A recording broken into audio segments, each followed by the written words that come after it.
A controversial Tigers star again catches up with an infamous bikie.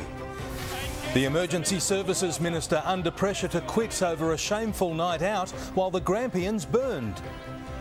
A young woman dragged into a house and raped in a terrifying daylight assault. A pipe bomb scare in Melbourne's north sends a neighbourhood into lockdown. And tears of joy from a proud veteran after his stolen war medals are returned.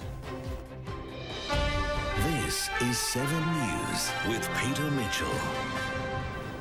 Good evening. The career of AFL star Jake King hangs in the balance tonight after Seven's cameras captured him meeting an outlaw bikie boss.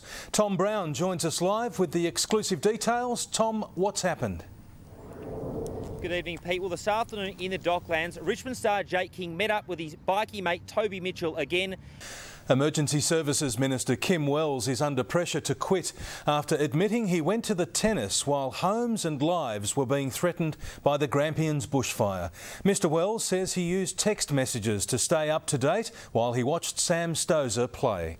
Brendan Donahue has the details.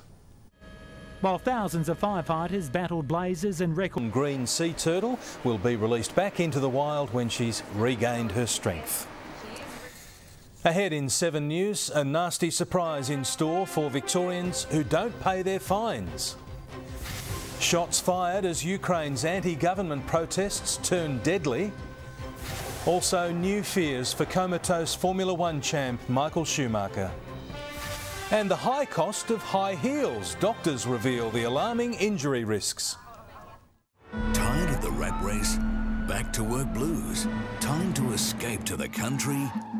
Think again. For about 1 in 5, it doesn't work out. Why the grass is not always greener. How different it was to actually live there than to visit. The sea change experiences you'd want to forget on Today Tonight.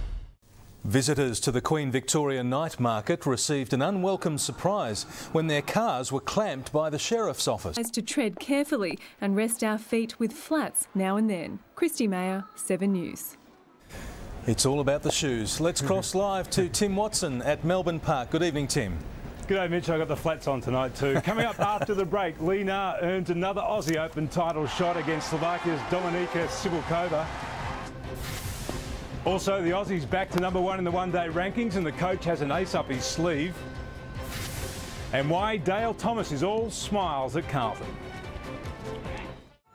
This sports report brought to you by Kia Game On. Hello again from Melbourne Park, where Chinese star Lee Na has earned a third shot at Australian Open glory, ending the dream run of Canadian youngster Eugenie Bouchard in their semi-final. Lee Na was too strong for the 19-year-old, cruising through in straight sets. She'll meet Slovakia's Dominika Sibylkova, who breezed past Poland's Agnieszka Radwanska in the other semi. Here's Jurosen.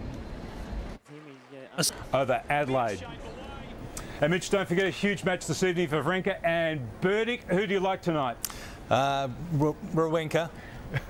Well, you're not in great form after last night. I think Wawrinka too. I think it's going to be an all-Swiss final. So it's stand for me tonight, Roger tomorrow night. Yeah, I can't see how Rafa can win with those blisters, can you? It's going to be tough. Thank you very much, Tim.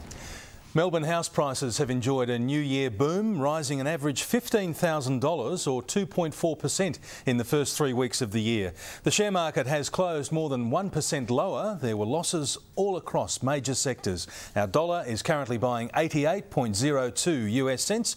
And checking Wednesday Lotto, the winning numbers 44, 3, 11, 42, 22 and 26, supplementaries 19 and 21.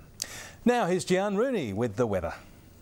Thank you, Mitch. It was a lovely Melbourne day as we come into the last week of school holidays, but it is going to be warm going back to school. One for the preppies on their first day of school, Thursday, 36 degrees. Always seems to be the way. Thank you, Gian. Later this hour, why the grass is not always greener, the sea change experiences you'd want to forget. This weather report was brought to you by iiNet. Talk forever, talk often. What began as a straightforward fashion segment has ended up making headlines around the world. Sunrise hosts David Koch and Samantha Armitage both copped criticism over the segment, which has been dubbed Strippergate. But as James Thomas reports, they've hit back in style. I thought that what she wrote was absolutely ridiculous. I think we need to think about how we women